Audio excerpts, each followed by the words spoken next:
The Equity Innovation Center was birthed out of a discussion that was had several years ago in relationship to building a new downtown Y with the headquarters in it.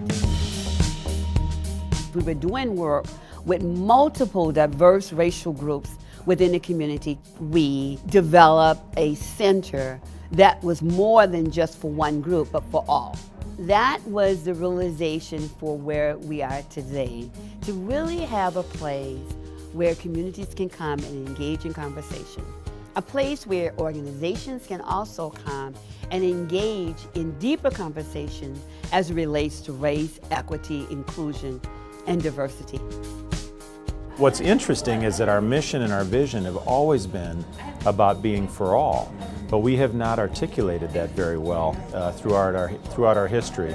And so far, so good. We've had great response from civic groups, school groups, corporate groups, groups that are accommodating young people and educating young people. And so we like what we're seeing in terms of the interest, and there's no doubt there's significant demand for folks to become more culturally competent, for folks to be able to recognize that maybe the history they grew up with isn't the history that they ought to go forward with. So we're enthused by the response so far.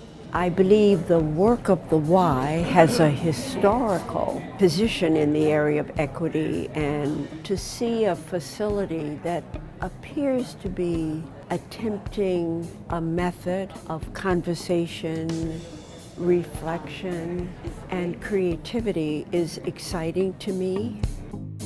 One of the things I'm hoping our center is going to be able to do is really be able to provide equitable outcomes for everyone in our community. I think we talk a lot about equality, but then equity is really around how do we make sure that everyone has equal outcomes, and that's what we're really hoping to do here, is really equip leaders with this equity lens so that they can look at data, make decisions that impact the whole community and just not the majority. It is critically important for me to have a place now, a setting, where voices can be heard, where we don't have to have these absent narratives, where when you want to say something and express yourself, you have the right to say it and show up as yourself. That's what's important for me. Please visit our website at www.ymcamn.org/EIC.